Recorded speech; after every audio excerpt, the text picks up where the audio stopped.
Today I was explaining how it happens. That how we realize that God is helping us. Any problem is an effect of some sort of a cause. Every problem. Like Mona wrote a letter that she was driving in a motorway and the car went out of control and the brake would not act. And there was a car coming from the right, car coming from the left, cars going in front and behind. And she felt that they will be finished. Two of them were traveling to surgery. So the cause was the car or the brake or whatever it was, mechanism, and the effect was for the problem. So now how to overcome that problem?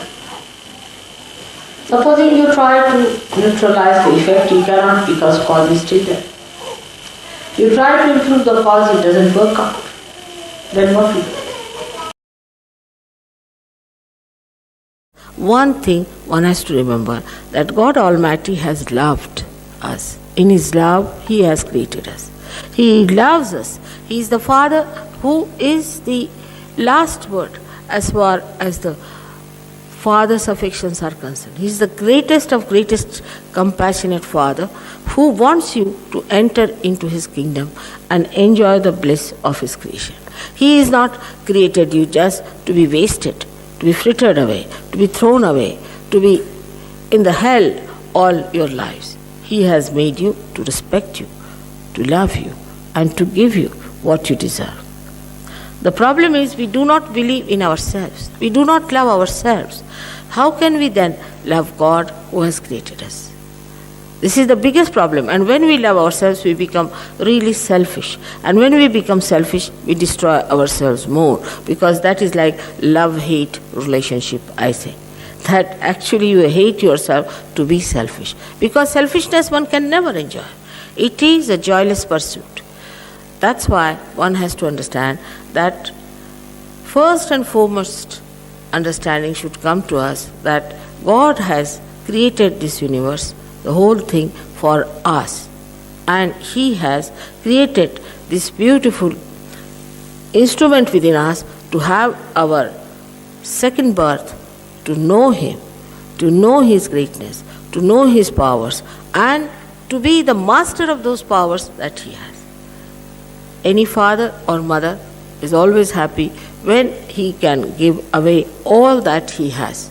So this is why we do not rely on Him. We rely upon ourselves. But as long as we rely upon ourselves, we live in the realm of cause and effect. We cannot get out of it.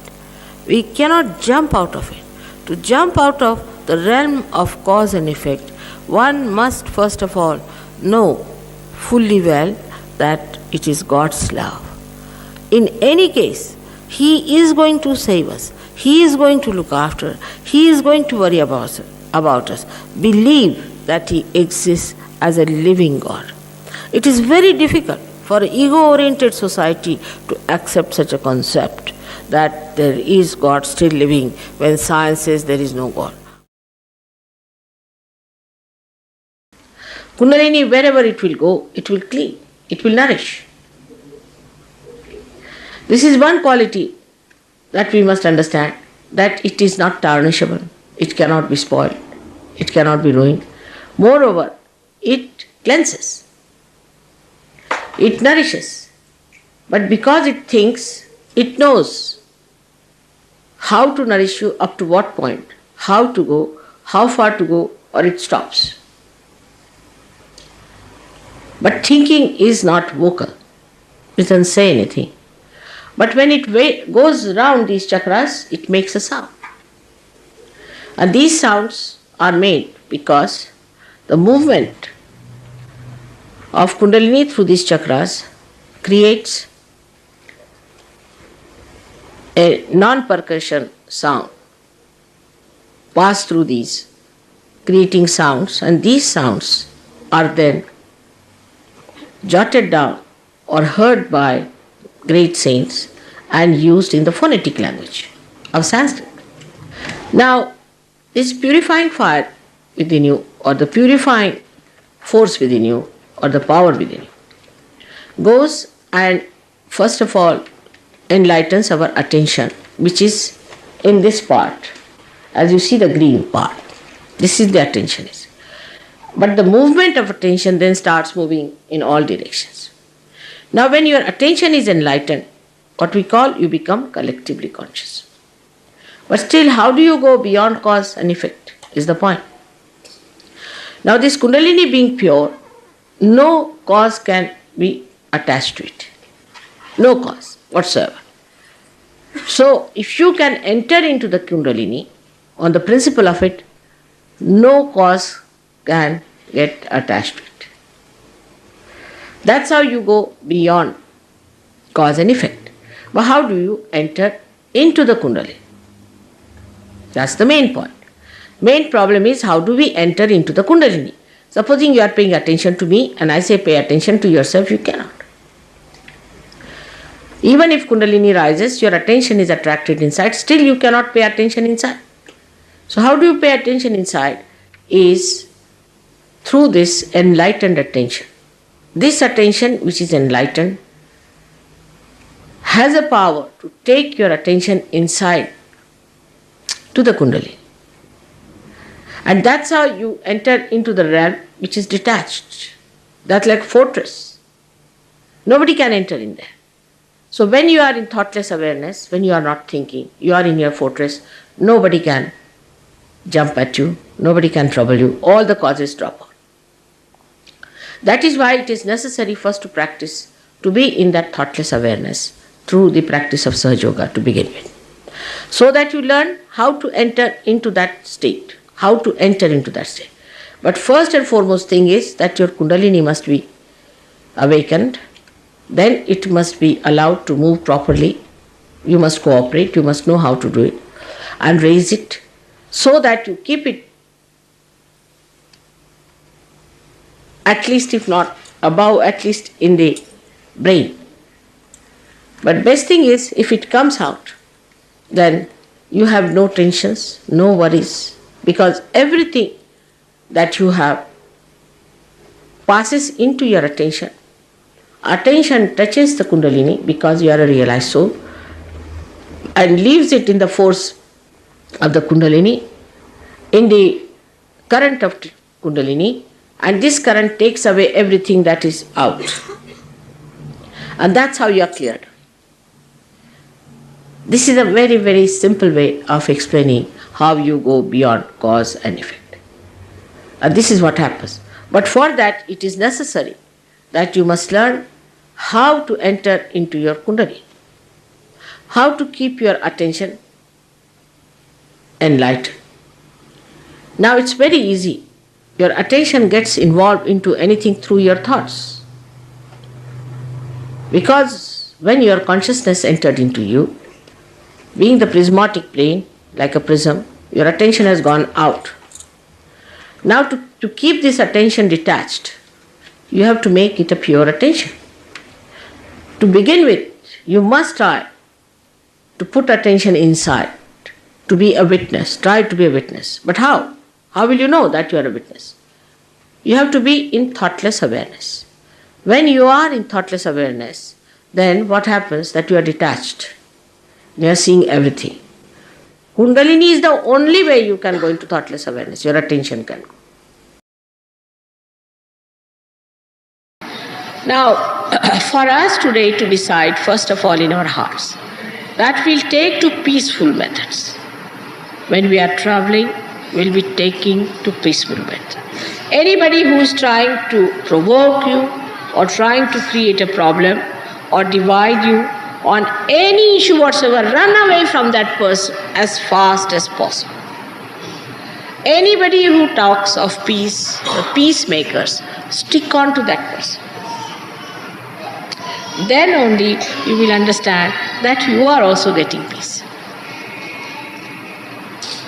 Here you have come to get peace, not to create problems or to listen to your problems, but to get to peace.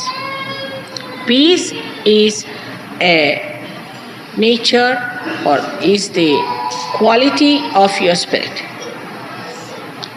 So once you jump onto your peace, somehow what happens that you go beyond the cause and the effect.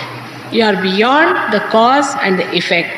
So the cause disappears and the effect also disappears. So today we all have come here to worship the peace, the within and the without. Let us be peaceful people.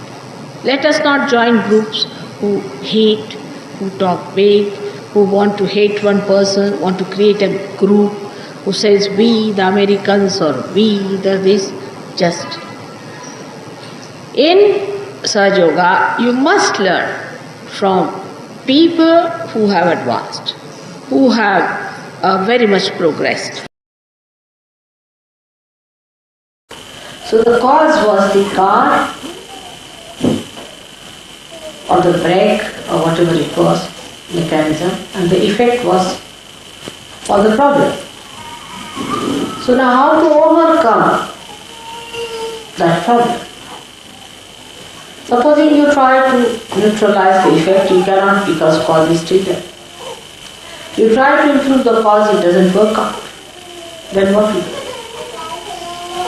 So the easiest thing is to cross the cause, to ascend over, to go beyond the cause. So the cause does not exist for you, so the effect does not exist. As long as the cause exists in your attention, the effect will be there. So what did she do? She just prayed to me. Just thought of me that Mother, now is my last chance. That's all. So the cause disappeared. Because you go beyond it. And the effect also disappeared and she was surprised.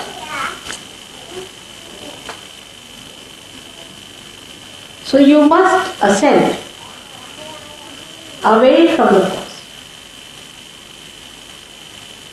Now a problem. My wife is like this, my husband like this, my family life like this, surgeries are like this, all kinds of things are there. It's an effect. Now what's the cause?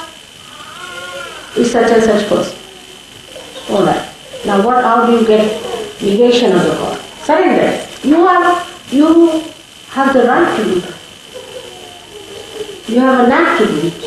You can do it. You are capable of it. You are entitled to do it. But you don't do it, you forget. You just forget. If you surrender that cause, effects will go away. But that is the thing at that time to remember, that you have to ascend, to go beyond the cause is the best way to get rid of it. But that emergency has to come. Human beings are such that unless and until they are put into tight corners, they never do that. Once they are in a tight corner, then they do it. That is the reason why people try to take ascetic life. Because if you are an ascetic, then you are in a tight corner. But how do we achieve it otherwise without getting tired? Only way is meditation. Everybody must meditate is the point. If you do not meditate, you can continue for a while. You may be alright for a while, for 2 months, maybe 2 years, but then you will drop. Many people think, oh, what's the need to meditate? You see, it's alright. If you don't meditate, it doesn't matter. It's not. Because in meditation only you grow. In emergency you suddenly grow, no doubt. I mean, you just like a jack in the box, just come out with a spring.